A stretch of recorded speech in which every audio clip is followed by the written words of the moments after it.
కుమారులు వృద్ధులకు కిరీటం అన్నాడు. రెండవది తండ్రులే కుమారులకు అలంకారం. అందరు చెప్పాలి ఈ మాట. అందరు నన్ను చూడండి ఒకసారి, నన్ను చూడండి, నన్ను చూడండి, అందరు నన్ను చూడండి ఒకసారి. తండ్రులే కుమారులకు అలంకారం. అందరు చెప్పండి ఈ మాట.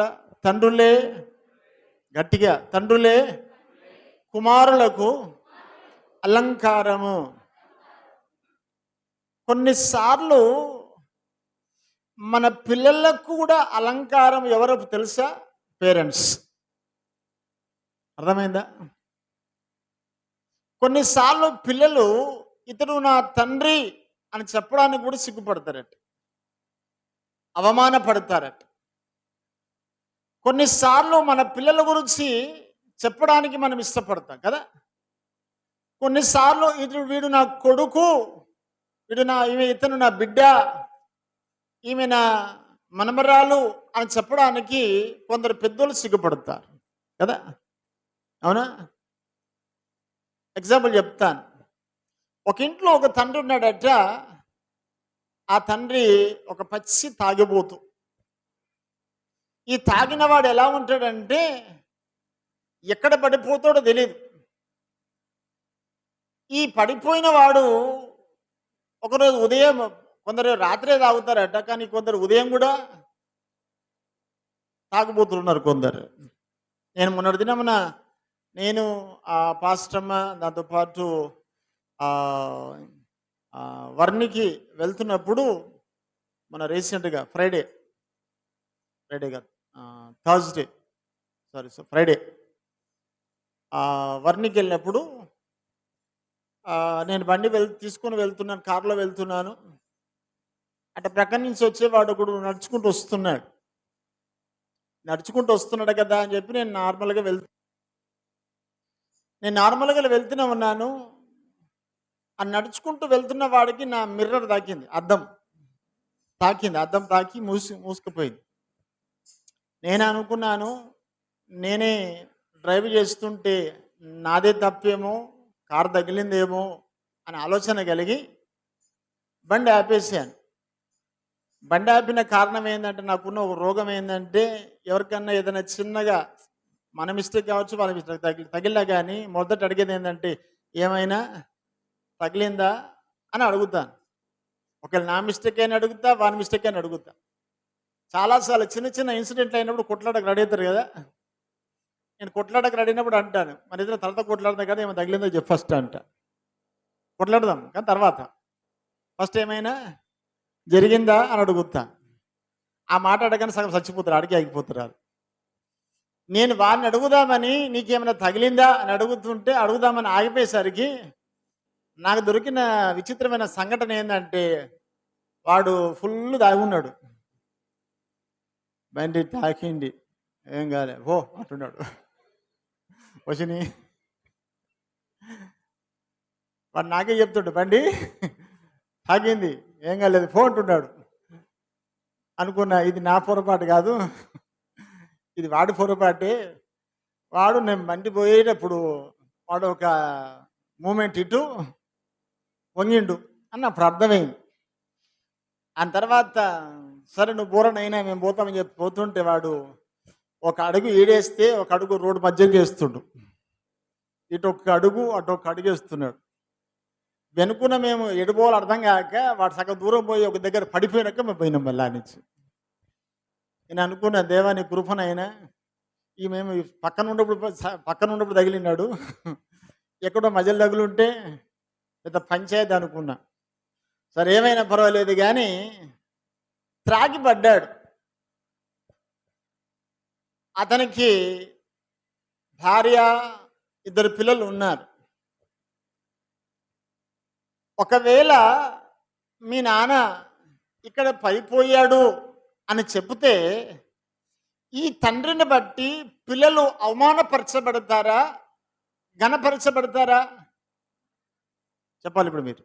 ఈ తండ్రిని బట్టి పిల్లలు అవమానపరచబడతారా లేకపోతే ఘనపరచబడతారా? అంటే అవమానమే, అవునా? ఈ రోజు నా అంశం ఏంటంటే, తండ్రులు ఏం కావాలి ఇప్పుడు?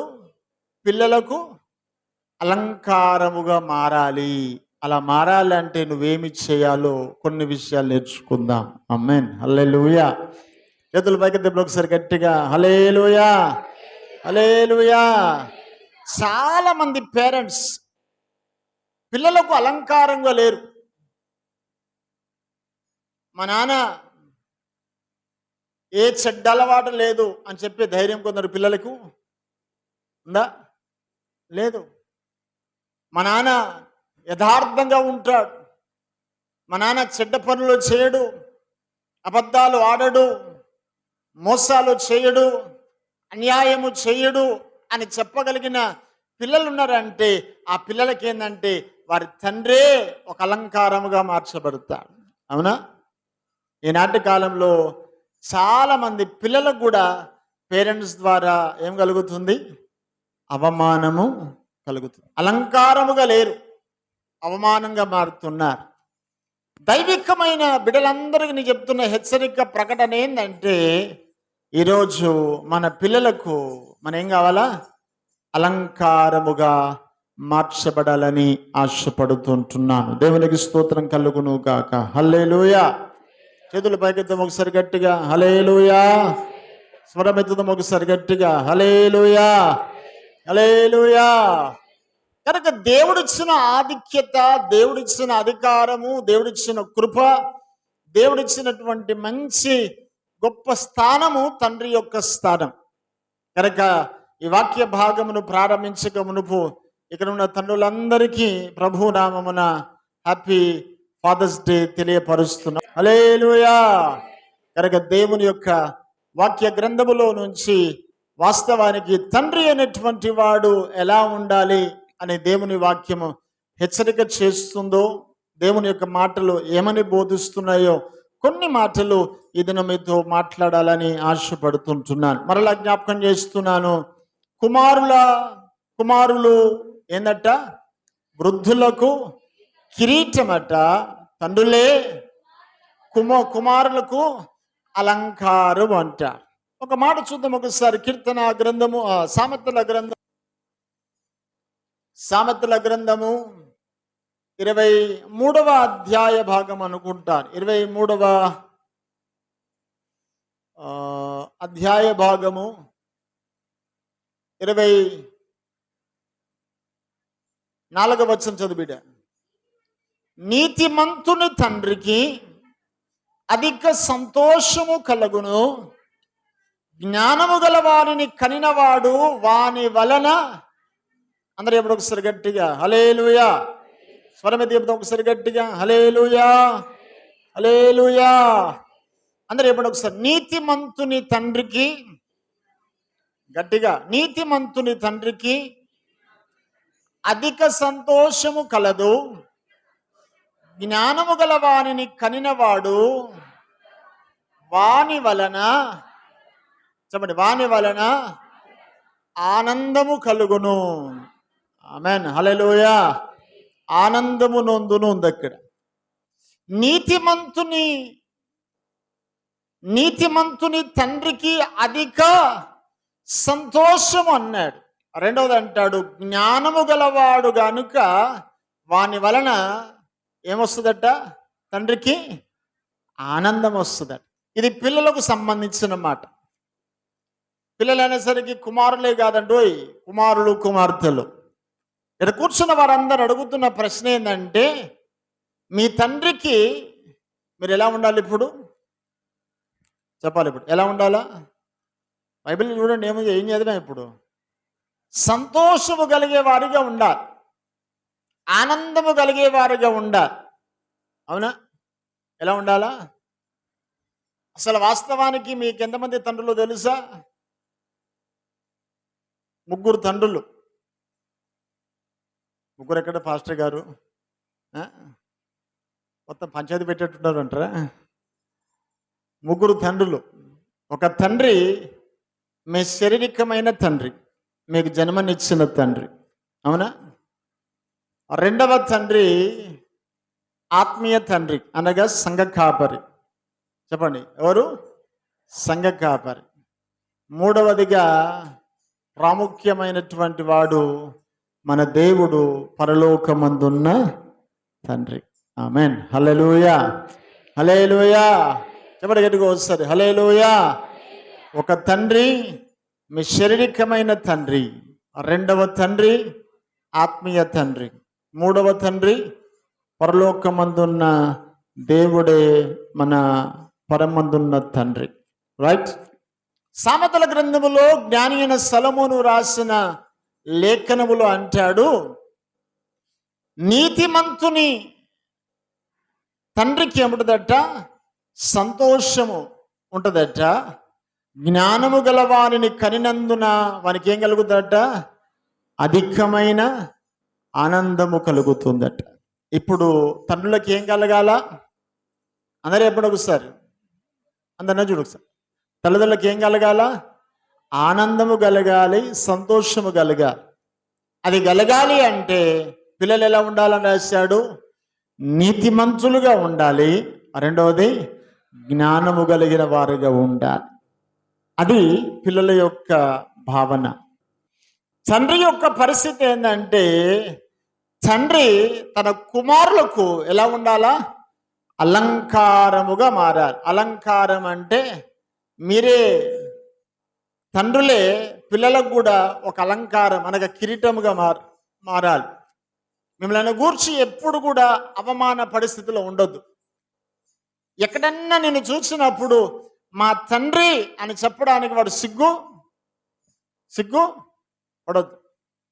ఒక దొంగతనం చేసిన తర్వాత అతన్ని పోలీసులు పట్టుకున్నారనుకోండి, ఇతడు మా నాన్న అని చెప్పనీకి వాడు సంతోషపడతాడా, దుఃఖపడతాడా? దుఃఖపడతాడు కదా.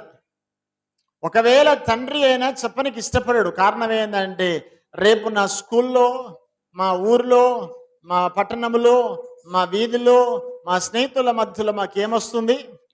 అవమానం వస్తుందని. అవునా? కనుక జాగ్రత్త. ఎప్పుడు కూడా తల్లిదండ్రులకు అవమానముగా ఉండొద్దు. తండ్రులు కూడా పిల్లలకు అవమానకరంగా మార్చడానికి వీలు లేదు. దేవునికి స్తోత్రం కలుగును గాక. హల్లెలూయా. ఈ మాట నేను అనుభవంగా చెప్తున్నా. కొన్నిసార్లు పిల్లలకు అవమానం ఎక్కడికి వస్తుంది? పేరెంట్స్ ద్వారా కలుగుతుందేమో. కనుక మన బిహేవియర్, మన నడవడి, మన ప్రవర్తన అంతా కూడా దేవునికి మహిమకరంగా ఉండాలి. పిల్లలకు అలంకారముగా మారాలి. ఈరోజు చెప్తున్న మాట తండ్రికే కాదు, తల్లిలో కూడా చెప్తున్నాను. మిమ్మల్ని బట్టి మీ పిల్లలు అలంకారముగా భావించాలి. కానీ ఈమె మా అమ్మ అని చెప్పడానికి ఎప్పుడు సిగ్గు, ఈమె మా నాన్న, ఇతను మా నాన్న అని చెప్పడానికి సిగ్గు పడకుండా మనం బ్రతకాలి. అది ఈరోజు నేను చెప్తున్న హెచ్చరిక. అందుకే రాసినప్పుడు అంటాడు చక్కని మాట, పిల్లలను గురించి రాసినప్పుడు అంటాడు, ఆ మాట ఎంత చక్కగా ఉందంటే, నీతిమంతుని తండ్రికి ఏముందట? అధిక సంతోషం ఉందట. అందట జ్ఞానము గల వాని యొక్క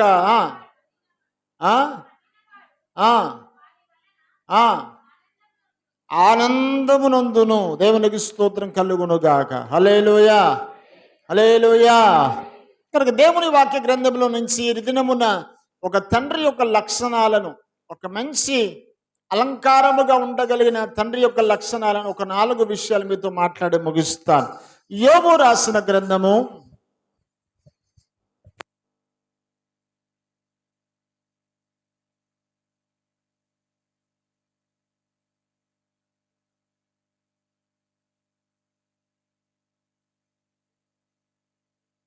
1వ అధ్యాయ భాగము 4వ వచనం చదువు బిడ్డ. యోబు రాసిన గ్రంథము 1వ అధ్యాయ భాగము 4వ వచనం. అతని కుమారులందరూ వంతుల చొప్పున అనుదినము ఒకరికొకరు తమ తమ ఇండ్లలో విందు చేయనై కూడినప్పుడు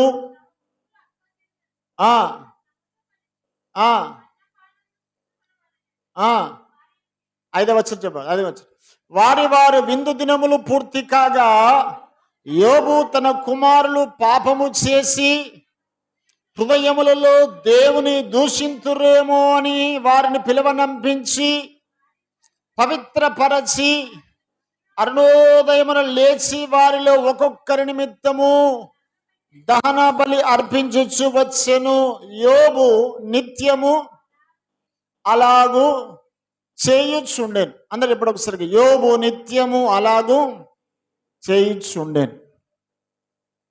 దేవుని యొక్క వాక్య గ్రంథములో ఉన్న ఒక చక్కని మాట అదేంటంటే యోబు యొక్క చరిత్ర.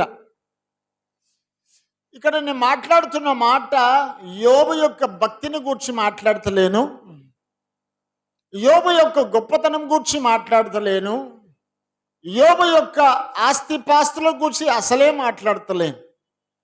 యోబు యొక్క ఫ్యామిలీ, యోబు యొక్క కుటుంబంలో యోబు యొక్క స్థానం ఏంటంటే తండ్రి స్థానంలో ఉన్నాడు.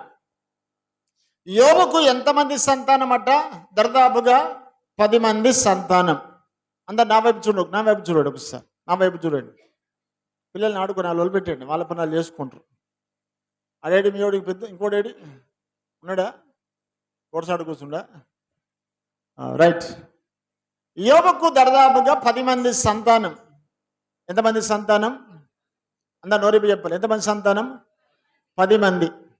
అందులో 7 కుమారులు, 3 కుమార్తెలు. నాకు చాలా విచిత్రమైన విషయం ఏంటంటే కుమార్తెలు కూడా బహు సౌందర్యంగా ఉండేవారట, చక్కని వాళ్ళట. దీని ఒకసారి మాట యోబు రాసిన గ్రంథము, వాళ్ళు ఎంత చక్కని వారు రాస్తారు అక్కడ. యోబు రాసిన గ్రంథం 42వ అధ్యాయములో ఆఖరి వస్తుంటాడు అక్కడ 15వ వచనం. ఆ దేశమంతటను యోబు కుమార్తెలంతా, చెప్పండి అందరూ ఒకసారి గట్టి, ఆ దేశమంతటా యోబు కుమార్తెలంతా సౌందర్యవతులు కనబడలేదు. వారి తండ్రి వారి సహోదరులతో పాటు వారికి స్వాస్థ్యం ఇచ్చాను. అంటే ఏమిచ్చాడు?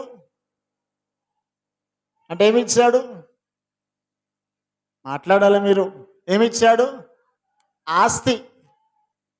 నేను అనుకుంటాను ఒక మంచి తండ్రిలో ఒక లక్షణం, ఇది ఒకటి లక్షణం, అంతేనా? ఈ మధ్యకాలంలో చాలా మంది తండ్రుల్లో కూడా ఈ లక్షణం లేదు కదా. ఆడపిల్ల అనగానే పెళ్లి చేస్తే అయిపోయింది అనుకుంటారు కదా, అవునా? కొన్నిసార్లు కొన్ని ఇళ్లలో ఒక విచిత్రమైన పదం విన్నా. ఆ పదం ఏందో తెలుసా? పెళ్ళైన తర్వాత తన భార్య గర్భవతి అయిపోయింది, డెలివరీ డేట్ వచ్చిన తర్వాత వాడి ఫ్రెండ్ ఫోన్ చేసి అడుగుతున్నాడు. ఏమంటున్నాడంటే, పుట్టినవాడు ప్లస్సా మైనస్సా అని. ఎవర్రా ప్లస్సా అంటే ప్లస్ ఏంటిది, మైనస్ ఏంటిది? ప్లస్ అంటే ఏందట? కొడుకట. మైనస్ అంటే ఏందట? నాకు తెలిసినంత వరకు ఎక్కువ మైనస్ కొడుకుతోనే ఉంటాయి, అవునా? ఇది ఏ మైనస్? డబ్బు విషయంలో, కట్న విషయంలో మైనస్ తప్ప ఇంక ఏ మైనస్లు కనపడవు నాకు, అవునా? కానీ కొడుకు విషయంలో మాత్రం చాలా మైనస్ కనబడతాయి నాకు, అవునా? ఆడు ఫోన్ చేసి పాపనా బాబా అని అడుగుతలేడు. ఏమడుగుతున్నాడు? పనికి మనలోడు ప్లస్సా మైనసా అట. నేను అంటాను, దేవుడు నీకు సంతానం ఇస్తుంది ప్లస్రా మైనస్ కాదు నేనన్నా. ఏంటది? దేవుడు నీకు సంతానం ఇస్తే ప్లస్సా మైనస్? అది మైనస్ కాదు, ప్లస్. దేవుడు నీకు వంశాభివృద్ధి కలిగజేసాడు, అంతే తప్ప మైనస్ కాదు. ఉన్న స్థితిలో నువ్వు ఉంటావు. నాకు చాలా చక్కని తండ్రి అనిపించింది ఎవరంటే యోబు. తన 7 పిల్లలతో పాటు తన కుమార్తెలకు కూడా స్వాస్యం ఇచ్చాడు. స్వాస్యం అంటే ఆస్తిలో భాగం. ఈ మధ్యకాలం 2 పిల్లలు ఉంటే 2 కొడుకులకే ఆస్తి 2 సగం సగం కదా చేస్తారుగా. కానీ ఇక్కడ ఉన్న తండ్రి ఏంటంటే 10 మంది సంతానానికి 10 భాగాలు చేసి స్వాస్యం ఇచ్చారట. ఒక మంచి గ్రేట్ఫుల్ ఫాదర్ అనొచ్చు. మంచి తండ్రి. కారణం ఏంటంటే ఎవరు ఎక్కువ తక్కువ కాదు, అందరూ దేవుని దృష్టిలో సమానమే. దేవునికి స్తోత్రం కలుగును గాక. హల్లెలూయా. చేతులు పైకెత్తాం ఒకసారి గట్టిగా, హల్లెలూయా. యోబు రాసిన గ్రంథములో మొదటి అధ్యాయ భాగం, చాలాసార్లు చదివిన వాక్య భాగం ఇది. కేవలం ఒక 5 నిమిషాలు వివరించి ఇంకొంత ముందుకు సాగుతా. యోబు యొక్క పిల్లలు 7. వీరు ప్రతిరోజు వారి యొక్క అన్నదమ్ముల మధ్యలో విందు ఏర్పాటు చేసుకునేవారు. ఈ విందు ఏర్పాటు చేసుకున్న తర్వాత వీరు ఎక్కడైనా దేవునికి విరుద్ధముగా తప్పు చేశారని కాదు, హృదయంలో దేవుని దూషించారేమో అనే ఆలోచన కలిగి తండ్రి ఎప్పుడు ఆలోచన, ఇక్కడైనా పడిపోయారా వీళ్ళు, ఎక్కడైనా పొరపాటు చేశారా, ఎక్కడైనా దేవుని విరుద్ధంగా ఉన్నారా, ఎక్కడైనా దేవునికి విరుద్ధమైన మాటలు మాట్లాడతారేమో అన్న భయము, ఆలోచన ఎప్పుడు తండ్రికి ఉండేదట. ఆ మాట చూడు ఒకసారి మాట. మొదటి అధ్యాయము 5వ వచనం చూపెట్ట, మళ్ళీ ఒకసారి చదువు. యోబు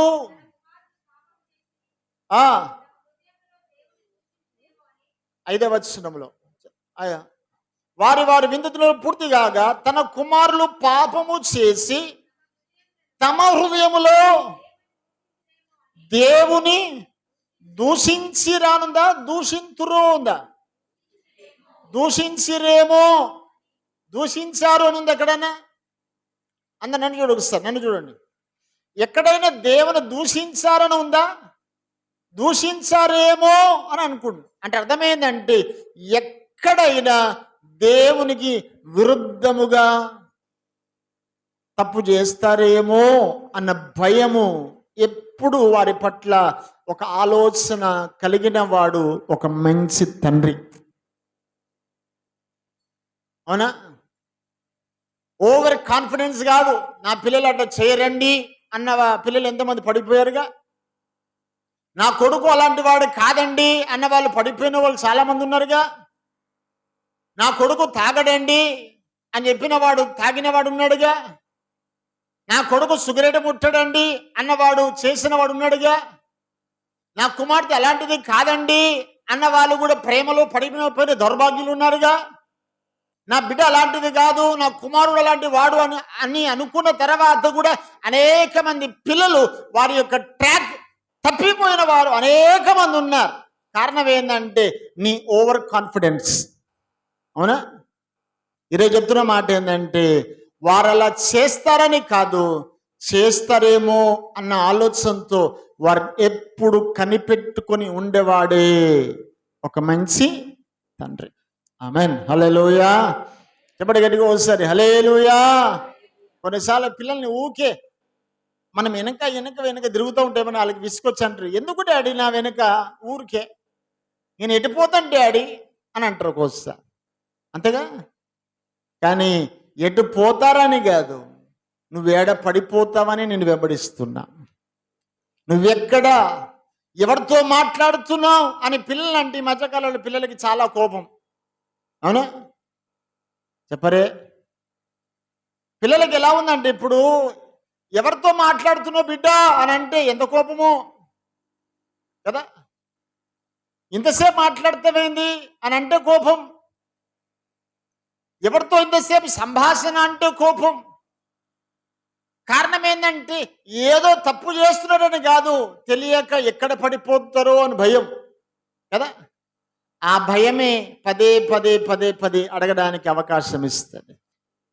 అందుకే అంటున్నాడు యోబు, నా బిడ్డలు ఎక్కడ పడిపోతారో అన్న భయముతో వారి కొరకు ఆలోచన కలిగిన వాడు యోబు, ఒక మంచి తండ్రి.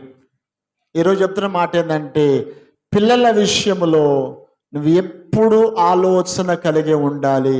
అలా కలిగి ఉంటే నేనంటున్నాను, you're a great father, you're a great mother.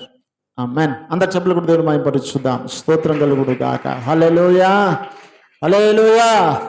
ఒక మంచి తండ్రి ఎప్పుడు పిల్లల విషయంలో ఆలోచన కలిగి ఉండాలి.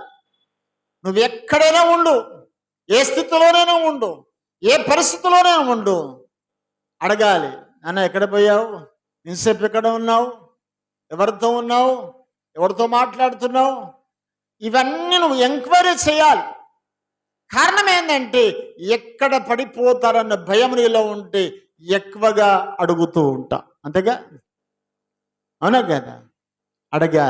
అడగాలి, తెలుసుకోవాలి. కారణం ఏంటంటే మన పిల్లలు పడిపోకుండా ఉండాలి అంటే తెలుసుకోవాలి. ఈ మాట ఎందుకు మీకు చెప్తున్నానంటే అలా అడగక చాలాసార్లు నువ్వు ఉంటే నీ పిల్లల గురించి బయటి వారు చెప్తారు, నీ పిల్లోడు ఇలా ఉన్నాడు నీకు తెలుసా అని. అవునా? ఒకసారి బైబిల్లో ఒక వ్యక్తిని మీకు పరిచయం చేస్తాను. అక్కడ సమూయేలు రాసిన మొదటి గ్రంథము, సమూయేలు రాసిన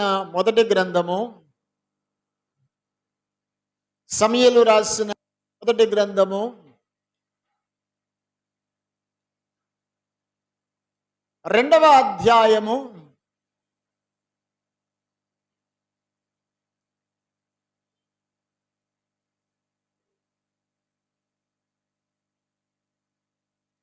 23వ వచనం. ఈ జనుల ముందర మీరు చేసిన చెడ్డ కార్యములు నాకు వినబడినవి. చాలు. మీరెందుకు చేయుచున్నారు నా కుమారులారా? ఇలాగూ చేయవద్దు, నాకు వినబడినది మంచిది కాదు. యెహోవా జనులను మీరు అతిక్రమింప చేయుచున్నారు. ఇది ఎవరో ఉంటున్నారు ఈ మాట? ఒక తండ్రి అంటున్నాడు. అందరూ చెప్పండి, నా వైపు చూడు ఒకసారి. ఎవరంటున్నారు ఈ మాట? ఒక తండ్రి. ఆయన పేరు ఏం పేరు? ఏలీ. అందరూ చెప్పండి, ఏం పేరు అతని పేరు? గట్టిగా మాట్లాడాలి. ఏం పేరు అతని పేరు? ఏలీ. ఏలీ ఎవరో తెలుసా? యాజకుడు. ఎవరైనా యాజకుడు అంటే ఒక విధంగా చెప్పాలంటే పాస్టర్. ఈ పాస్టర్ యొక్క ఎంతమంది పిల్లలు ఇప్పుడు? 2. ఒకతని పేరు హోప్ని, ఫినెహాస్. 2 పిల్లలు ఎలా ఉన్నారంటే ఇప్పుడు దేవునికి బహు దుష్ట క్రియలు చేస్తున్నారు.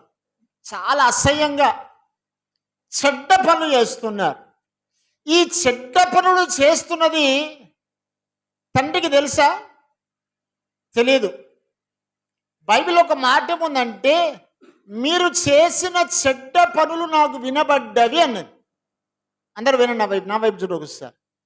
మీరు చేసిన చెడ్డ పనులు నాకు వినబడ్డాయి అంటే చూశాడా, విన్నాడా, ఎవరైనా చెప్పారా? చెప్పాలి ఒకసారి గట్టిగా. మీరు చేసినవి నాకు వినబడ్డాయి అంటే నేను వినలేదు, నేను చూడలేదు, కానీ 3వ వ్యక్తి చెప్పాడు. అంతేనా? 3వ వ్యక్తి చెప్పింది ఎవరి విషయము? నా పిల్లల విషయం. 3వ వ్యక్తి చెప్పిన విషయం ఏంటిది? నా సంతాన విషయం. ఎవరు చెప్పారు? తండ్రికే చెప్పారు. ఎవరి గురించి చెప్పారు? తన పిల్లల గురించి చెప్పాడు. అంటే అర్థం ఏమిటంటే నీ పిల్లల గురించి నీకే తెలియని సంఘటనలు చాలా ఉన్నాయి. ఎందుకున్నాయి అంటే నీ పిల్లలు ఏం చేస్తున్నారో, నీ పిల్లలు ఎటు వెళ్తున్నారో, నీ పిల్లలు ఎటువైపు పరిగెత్తుతున్నారో నీకు ఇంకా అర్థము కాలేదు. ఎందుకు అర్థం కాలేదంటే నేను చాలా బిజీ పాస్టర్ గారు, నాకు అసలు టైమే ఉండదు అనుకుంటున్నావే. కానీ నీ పిల్లల గురించిన బాధ్యత, ఆలోచన నీకు ఉండాలి. ఇది దేవుడు హెచ్చరిక చేస్తున్న తండ్రిలో ఉండాల్సిన మొదటి లక్షణం. ఆమేన్. హల్లెలూయా. చెప్పండి గట్టిగా ఒకసారి, హల్లెలూయా, హల్లెలూయా. ఈరోజు కనుక తల్లిదండ్రులారా మీకు హెచ్చరిక చేస్తున్నాను, మీ పిల్లల విషయంలో నిర్లక్ష్యంగా ఉన్నారా? పర్వాలేదులే, నా పిల్లలు అలాంటోడు కాదు అని ఓవర్ కాన్ఫిడెన్స్లో ఉన్నావేమో. జాగ్రత్త. ఎక్కడో ఒకప్పుడు ఒకసారి నువ్వు వినని కూడని వార్త నీ దగ్గరకు వస్తుందేమో. కనుక వయసులో ఉన్నప్పుడే, చిన్నగా ఉన్నప్పుడే, పిల్లలుగా ఉన్నప్పుడే వారి గురించి ఎప్పుడు పట్టించుకోవాలి. ఆలోచన కలిగి ఎక్కడ పడిపోతాడో అన్న ఆలోచన నీకు రావాలి. అది వచ్చిన నాటి నుంచి నువ్వు వారి విషయంలో ఏం చేస్తావు? బహు జాగ్రత్త వహిస్తాం. దేవునికి స్తోత్రం కలుగును గాక. హల్లెలూయా. చెప్పండి గట్టిగా ఒకసారి హల్లెలూయా. నేను ఒకసారి ఒక ఇంటికి వెళ్ళాను. ఎక్కడో ఎందుకు మన ముబారక్ నగర్ ఏరియాలో అని. ఒక తండ్రి ఒక పిల్లవాడిని పట్టుకొని పక్కింటికి వెళ్ళి కొట్లాడుతున్నాడు. నువ్వు నా పిల్లోని ఎందుకు తిట్టావు? నువ్వెవడవి నా కొడుకు తిట్టడానికి? నీవెవడు నా కొడుకు మీద చేయి వేయడానికి అని ఎదుటి వాని మీద కొట్లాడకు వెళ్తున్నాడు. అంత అయిపోయిన తర్వాత నాకెందుకు అసలు ఏం జరిగిందో కనుక్కుందామని అడిగా. ఏమైందమ్మా, ఎందుకు కొట్లాడుతున్నారు మీరని అడిగితే ఆ ఇంటి ఎవరైతే పిల్లోని పట్టుకొని పోయి ఆ ఇంటి ముందు కొట్లాడుతున్నాడో ఆ తండ్రి చెప్తున్న మాట ఏంటంటే, వీటితో తిట్టాడట పాస్టర్ గారు, తిడితే వాడు కొడతాడా అంటుండు. వసిని వీటితో తిట్టాడట. ఎవడు? కొడుకు తిట్టాడు. వీడి వయసు ఎంత? 6-7 సంవత్సరాల వయసున్న వాడు తిట్టాడట. సరే ఏమని తిట్టాడు అని అంటే, ఒక చెడ్డ బూతు మాట్లాడాడు. అది మాట్లాడితే ఎదుట ఉన్నటువంటి ఆ ఇంటి ఒక పెద్ద మనిషి, అలా మాట్లాడతావురా అని ఒక దెబ్బ వేసాడు. ఇప్పుడు ఈ తండ్రి చేయాల్సిన పని ఏంటంటే, అరే నువ్వెందుకు మాట్లాడావు, నువ్వు మాట్లాడు తప్పు కదా అని కొట్టాల్సింది, గద్దించాల్సింది ఇప్పుడు తండ్రా ప్రక్కింటోళ్ళ? తండ్రే గద్దించాలి. వీడేం చేస్తున్నాడంటే ఆ వారింటికి వెళ్ళేసి నువ్వోడు కొట్టడానికి, నువ్వోడు తిట్టడానికి అని వాని గద్దిస్తున్నాడు. ఇప్పుడు పిల్లోడు బాగుపడతాడా చెడిపోతాడా? హలో, బాగుపడతాడా చెడిపోతాడా? చెడిపోతాడు. కొన్నిసార్లు ఏది చేయకూడదో అదే మనం చేస్తాం. అవునా? నా పిల్లల్ని వెనకేయాలనుకుంటావేమో, నా పిల్లల్ని కాపాడుకోవాలనుకుంటావేమో, కానీ అనేక సార్లు తెలియనికుండాను తప్పు చేస్తుంటా. జాగ్రత్త. ఈరోజు మొదటి హెచ్చరిక ఏంటంటే, నీ పిల్లల విషయంలో నువ్వెప్పుడు ఆలోచన కలిగి ఉండాలి. ఇది మొదటిది. రెండవది, అందరూ ఎప్పుడు ఒకసారి, ఒకవేళ ఆలోచన కలిగే తల్లిదండ్రులు మీరు ఉంటే అట్టి వారందరికీ నేను చెప్తున్న మాట ఏంటంటే, హ్యాపీ ఫాదర్స్ డే. ఆమెన్. హల్లెలూయా. రెండవది, కింద చూడు ఒకసారి. యోబు రాసిన గ్రంథము 1వ అధ్యాయ భాగము 5వ వచనం ఆఖరి భాగంలో రాసినప్పుడు, అరుణోదయమున లేచి వారిలో ఒక్కొక్కరి నిమిత్తం దహన బలి అర్పించుచు వచ్చెను. యోబు నిత్యము అలాగు చేయుచుండెను. యోబు నిత్యము అలాగు చేయుచున్నాడు. యోబు అలాగు ఏం చేశారు? అలాగూ ఏం చేశారట? అరుణోదయమున లేచి, అందరూ ఎప్పుడు ఒకసారి గట్టిగా, నిత్యము అలాగు. అందరూ ఎప్పుడు ఒకసారి మాట, నిత్యము, గట్టిగా, నిత్యము అలాగూ చేయించుండెను. ఈ మాటకు మీ జీవితాన్ని అన్వయించుకోండి. నిత్యము ఎలాగూ చేస్తారు మీరు? మా పాపకండి కుర్కురే అంటే చాలా ఇష్టం, ఎప్పుడు తీసుకొచ్చి పెడతా. నిత్యము అలాగూ చేసేది దానను. అవునా? చెప్పరే. సాయంత్రం కాగానే మా పాపను మా కొడుకుని ఒక్కసారి నా బండి ఎక్కించుకోకుండా ఊరుకోదు, కాబట్టి ఎక్కించుకొని ఒక రౌండ్ అట్లా కొట్టి వస్తాను. నిత్యము అలాగూ చెప్పాలి మీరు, మిగతా ఫిల్ ఇన్ ద బ్లాంక్స్. నిత్యము అలాగూ ఉందా అటువంటి అలవాట్లు? నేను ఎప్పుడు బయటికి వెళ్ళినా వచ్చేటప్పుడు మా పిల్లలకు ఏదన్నా కొనుక్కొని వస్తాను. నిత్యము చెప్పాలా మీరు, నిత్యము అలాగూ చేసి ఉండేదాన్ని. అవునా? ఈ పనికిమాల వాటిలో మాత్రం నిత్యం ఉంటాయి, కానీ యోబు నిత్యము అలాగూ చేయలే. ఏం చేశాడట? యోబు మాత్రము చేసిన పని ఏంటంటే, అరుణోదయమున లేచి, అందరూ ఎప్పుడట? ఎప్పుడట? స్వరమతి ఎప్పుడట?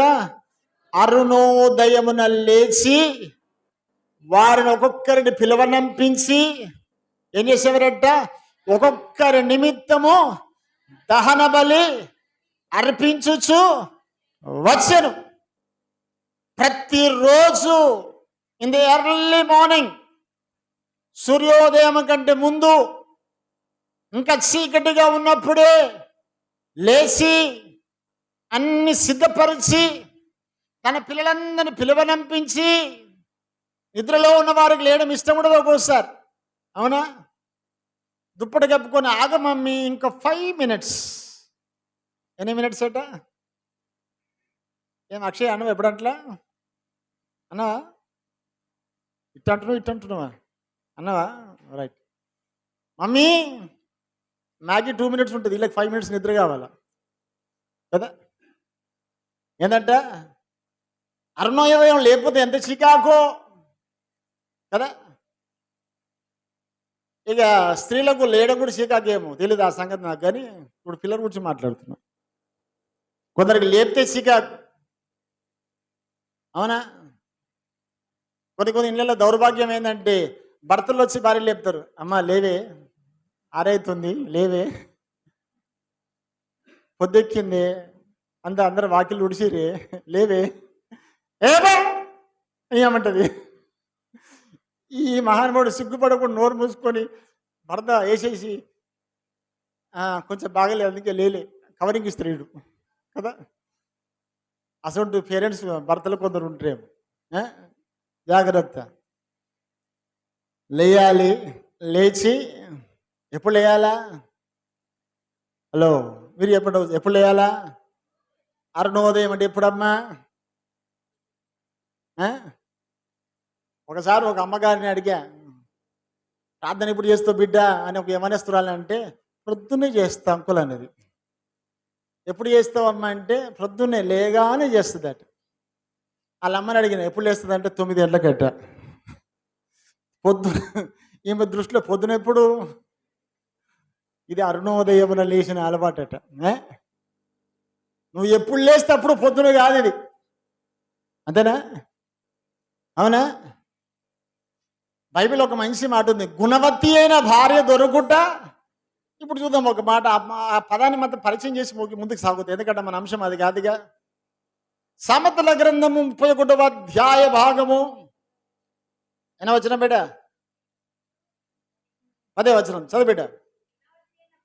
గుణవతి అయిన భార్య దొరుకుట అట్టిది ముత్యము కంటే అమూల్యమైనది, ఆమె పెనిబిటి ఆమె యందు ఏందట నమ్మిక ఉంచును, అతని లాభప్రాప్తికి ఏం కలగదట. 15వ వచనం చదువు బిడ్డ. ఆమె, అందరు ఎప్పుడు ఒకసారి మాట, ఆమె చీకటితోనే లేచి తన ఇంటి వారికి, అందరు ఎప్పుడు మాట, ఆమె చీకటితోనే లేచి, గట్టిగా, చీకటితోనూ లేచి తన ఇంటి వారికి భోజనము ఎప్పుడు లేచి? 7 గంటలకు లేచి, అబ్బా కొంచెం ఇడ్లీ తీసుకురావచ్చుగా. ఏం తీసుకురావచ్చట? హలో, ఉన్నాయా ఈ అలవాట్లు? కొంచెం బయటకు వెళ్ళి, కొంచెం బాగా అలసిపోయిన, కొంచెం లేటుగా లేచిన కదా, కొంచెం బజ్జీ కొనుక్కరా, నాకైతే దోశ. ఏం కావాలట? దోశ, ఇడ్లీ, బజ్జీలు. ఇదేనా? ఎప్పుడో ఒకసారి ఇట్స్ ఓకే, అవునా? ఈ మధ్యకాలం డైలీ అయిపోయింది, అలవాటు అయిపోయింది కదా. హలో, ఎక్కడో మన ఇళ్ళల్లో టచింగ్ లా ఉంది కదా ఇది. లేచిన తర్వాత ఇడ్లీ తెప్పించుకున్నాడు, బజ్జీలు తెప్పించుకోవడం కాదు. వయసు పైబడిన తర్వాత ఇంట్లో చేసేవారు లేకపోతే వేరే సంగతి. కోడళ్ళారా, ఆడపిల్లలు ఉన్న ఇళ్ళల్లో, భార్య ఉన్న కుటుంబాల్లో లేచి, బైబిల్ ఒక మాట అంటాడు, ఇంకా చీకటిగా ఉన్నప్పుడే లేయాలి. తన ఇంటి వారి కొరకు ఏం చేయాలా? భోజనము ఏం చేయాలా? సిద్ధము చేయాలి. వీరి గురించి బైబిల్ ఒక మాట అంటాడు.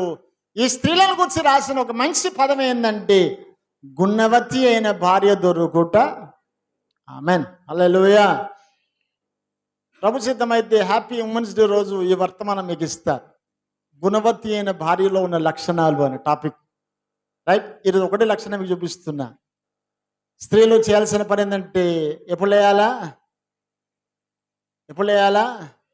చీకటితోనే లేయాలి. లేచి తన ఇంటి వారి కొరకు ఏం చేయాలా చెప్పండి? భోజనము సిద్ధపరచాలి.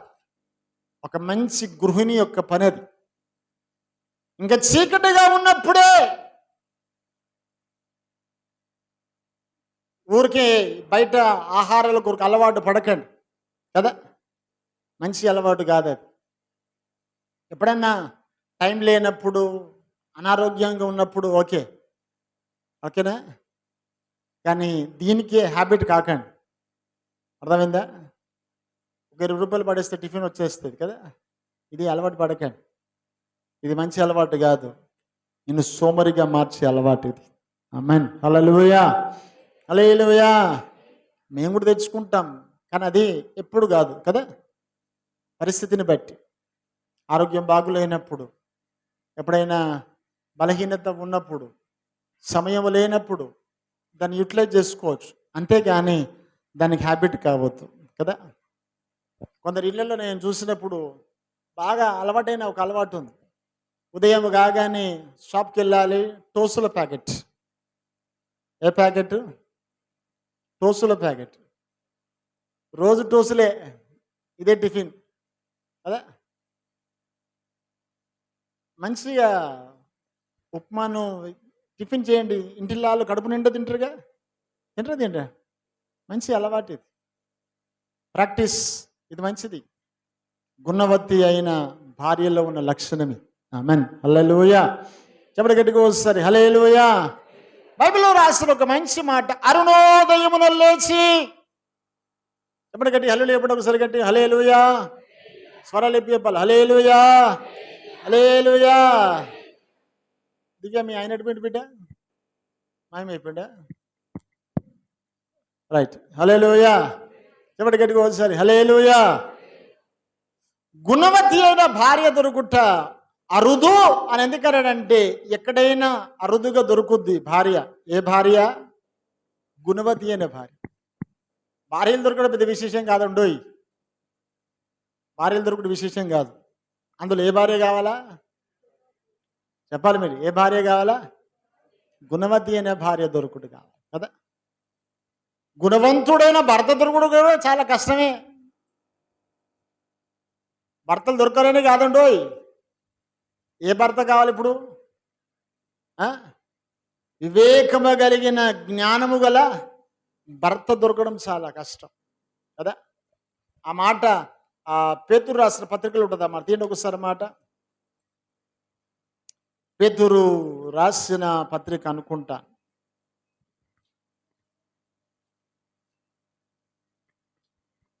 పేతురు రాసిన మొదటి పత్రిక అనుకుంటాను. రైట్, పేతురు రాసిన మొదటి పత్రిక 3వ అధ్యాయము 7వ వచనం చదువుట.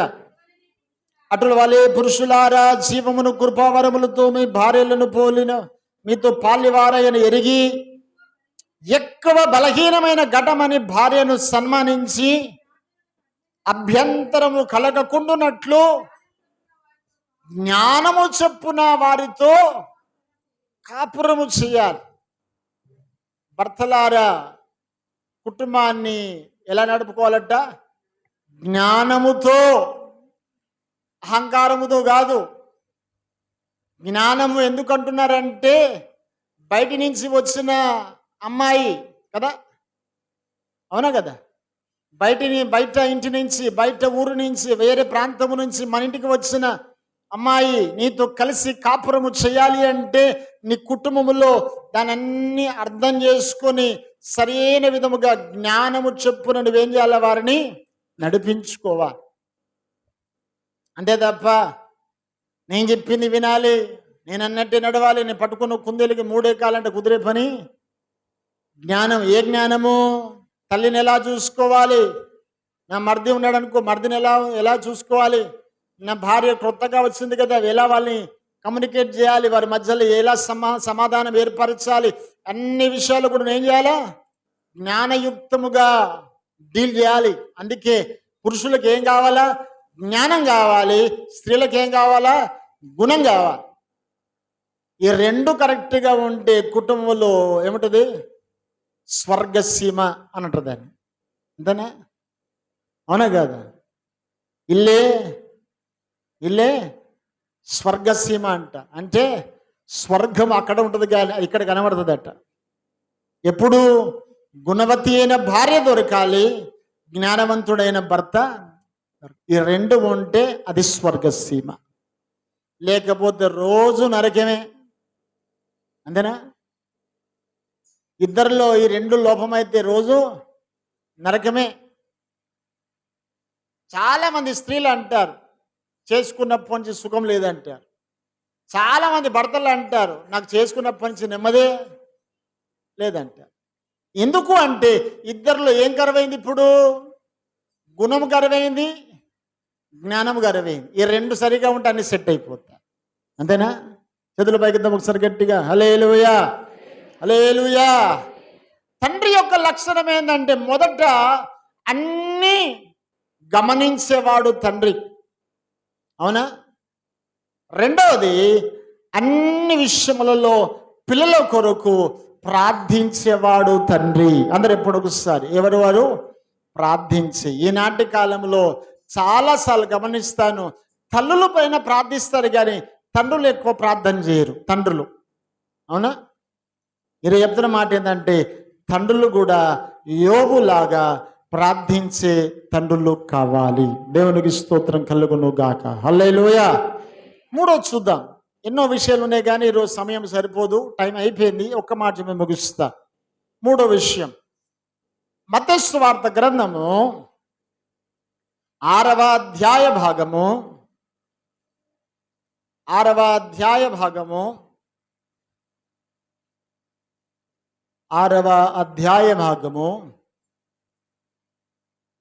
8వ వచనం చదువుబెట్టు. 8వ వచనం.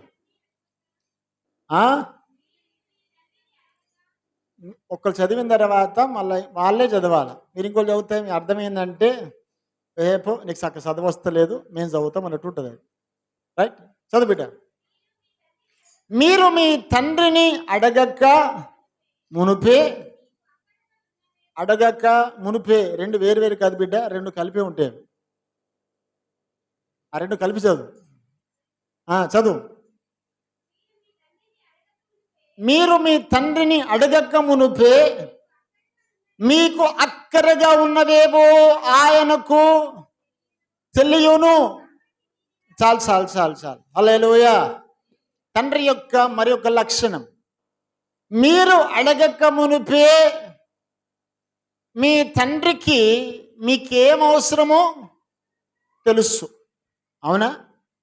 ఇది మూడవ లక్షణం, ద పేరెంట్స్ యొక్క మూడవ లక్షణం. ఇక్కడ ఎవరి గురించి రాశారు ఈ పదం అంటే పరలోకపు తండ్రిని గురించి రాసిన సందర్భం ఇది కదా. అలాగనే ప్రతి తండ్రికి ఉన్న లక్షణం ఏంటంటే ఈ లక్షణం రావాలి. They have to know what the children wants. పిల్లలకు ఏది అవసరమో, పిల్లలకు ఏది ఇవ్వాలో, పిల్లలకు ఏది అక్కరగా ఉందో, పిల్లలకు ఏది అందించాలో అది తెలుసుకున్నవాడే దాన్ని అక్కడ తీర్చడానికి తను సిద్ధపడేటువంటి వాడే ఒక మంచి తండ్రి. బైబిల్ ఒక మాట ఏముందంటే మీరు అడగక ముందే మీకు ఏది అక్కరగా ఉందో అది నీ తండ్రికి తెలుసు. అనగా మీ అవసరతలన్నీ ఎరిగిన వాడు, మీ అవసరతలు తీర్చగలిగిన వాడు కూడా మీ తండ్రి ఒక్కడే కదా. అవునా కదా? కనుక తండ్రి యొక్క లక్షణం ఏంటంటే పిల్లల అక్కర తెలుసుకోవాలి, అక్కరలు తీర్చాలి. ఆశలు తీర్చాలని లేదు బైబిల్లో, జాగ్రత్త. ఆశలు వేరు, అక్కర వేరు. ఈ మధ్యకాలంలో పిల్లల పోరాటం ఏంటంటే అక్కర పోరాటాలు కావు ఇవి, ఆశల పోరాటాలు ఉంటాయి ఇళ్ళల్లో. అర్థమైందా? అక్కర వేరు, ఆశ వేరు. అక్కర అంటే నీ అవసరత కదా. ఆశలు వేరు. ఆశలు ఏంటంటే నేను అది కొనుక్కోవాలి, మా ఫ్రెండ్స్కి ఇది ఉంది, నాకు ఈ వాచ్ కావాలి, నాకు ఈ మొబైల్ కావాలి, నాకు ఈ డ్రెస్ కావాలి, ఇవి ఆశలు. నీకు ఏది అవసరమో తన ఆర్థిక పరిస్థితిని బట్టి దాన్ని సంపాదించి పెట్టగలిగిన వాడు తండ్రి కనుక తన అవసరతను బట్టి తన అక్కర్ల కొలది అవన్నీ సమకూర్చేవాడు తండ్రి. కానీ అక్కర తీర్చేవాడు తండ్రి, కానీ ఆశలు కాదు. ఆశలు వేరు, అక్కర వేరు. బైబిల్ ఒక మాట ఏముందంటే అక్కరలన్నీ తెలుసుకునేవాడు, నీ అక్కర్లన్నీ తీర్చగలిగిన వాడు తండ్రి గనుక ఆ తండ్రి నీకు ఎలా ఉండాలంటే నీ అక్కర తీర్చే తండ్రిగా ఉండాలి. ఈరోజు 3 విషయాలు చెప్పాను. ప్రభు చిత్తం అయితే ఇంకో 3 విషయాలు బోర్గంలో కంప్లీట్ చేస్తాను. ప్రభు చిత్తం అయితే వాటిని యూట్యూబ్లో అప్లోడ్ చేస్తాను, దయచేసి దాన్ని వీక్షించాను. మళ్ళీ జ్ఞాపకం చేస్తున్నాను. ఈరోజు 2 విషయాలు చెప్తున్నాను. ఒకటి ఏంటంటే తండ్రులు పిల్లలకి ఎలా ఉండాలా? అలంకారం. అందరూ ఎప్పుడు వస్తారు, తండ్రులు ఎలా ఉండాలో పిల్లలకి ఎలా ఉండాలా? అలంకారముగా ఉండాలి. రైట్. పిల్లలు ఎలా ఉండాలంటే తండ్రికి సంతోషముగా మారాలి. అంతేనా? నీతిగా జ్ఞానయుక్తముగా బ్రతికితే పిల్లలు ఎలా ఉంటారు? తండ్రికి సంతోషముగా ఉంటారు. ఒక మాదిరికరమైన తండ్రి ఏంటంటే ఎవరో చెప్తే తెలుసుకునేది కాదు, నీ పిల్లల గురించి నీవే తెలుసుకోవాలి, ఎప్పుడు గమనిస్తూ ఉండాలి. ఇది మొదటిది. రెండవది, నీ పిల్లల విషయంలో నీవే ప్రార్థన చేయాలి. ఎప్పుడు ప్రార్థన చేయాలా? అరుణోదయమున లేచి ప్రార్థన చేయాలి. మూడవది, జాగ్రత్త గమనించండి, మూడవది నీ పిల్లల అక్కర్లు నువ్వు తెలుసుకోవాలి. నీ అక్కర్లు నీవే నీ పిల్లలకు తీర్చాలి. బాబాయ్ కొనుక్కొస్తాడు, మామయ్య కొనుక్కొస్తాడు, అత్తమ్మ కొనుక్కొస్తుంది కాదు. ఎవరు కొనుక్క రావాలా? ఎవరు తేవాలా? పేరెంట్స్. ఎప్పుడు కూడా ఈ మధ్యకాలంలో చాలామంది పెద్దల మీద పెట్టేస్తారు. పెద్ద నాన్న తెస్తాడేమో, బాబాయ్ తెస్తాడు, బాబాయ్ కడతాడేమో, అన్నయ్య కడతాడేమో, మామయ్య చూసుకుంటాడు. ఇది కాదు. మామయ్య గన్లా, బాబాయ్ గన్లా, నానమ్మ గన్లా, అమ్మమ్మ గన్లా, నీ పిల్లలకు నువ్వే చూడాలి. అంతేనా? అవునా కదా? నీ పిల్లలకు నీదే బాధ్యత. అందుకే అంటాడు, ఒక మంచి మాదిరికరమైన తండ్రి పిల్లల అక్కర తెలుసుకుంటాడు. ఒకవేళ అలాంటి అక్కర తెలుసుకొని అక్కర తీర్చే తండ్రులుగా మీరు ఉంటే, నేను అట్టి వారికి చెప్తున్న మాట ఏంటంటే హ్యాపీ ఫాదర్స్ డే. ఆమేన్. హల్లెలూయా, హల్లెలూయా. ఒకవేళ మామయ్య చూసుకుంటాడు, బాబాయ్ చూసుకుంటాడు, చిన్నాన్న చూసుకుంటాడు, పెద్దనాన్న చూసుకుంటాడు అనుకున్నావంటే నువ్వు కరెక్ట్ తండ్రివి. జాగ్రత్త పెట్టుకోండి. మామయ్య చూసుకుంటాడు, అత్తమ్మ చూసుకుంటుంది, నానమ్మ చూసుకుంటుంది, అమ్మమ్మ చూసుకుంటుంది. చాలామంది పిల్లల దగ్గర విన్నాను, నేను చిన్నప్పటి నుంచి మా అమ్మమ్మ దగ్గర ఉన్నాను, అన్నీ మా అమ్మమ్మనే చూసుకుంది అంటే నువ్వెందుకు ఇంకా? అవునా? వాళ్ళు చూసుకుంటారు, కానీ చూసుకోవాల్సిన బాధ్యత ఎవరిది? పేరెంట్స్. అవునా? అవునా కదా? ప్రతి నీడ్ ఎవరు తీర్చాలా? పేరెంట్స్. అలా తీర్చినప్పుడే నేనంటాను you are a good father. నీ పిల్లలకు నువ్వు కిరీటముగా మారుతావు. దేవుడు మిమ్మల్ని దీవించునుగాక. తలలు వంచండి, ప్రార్థన చేసుకుందాం.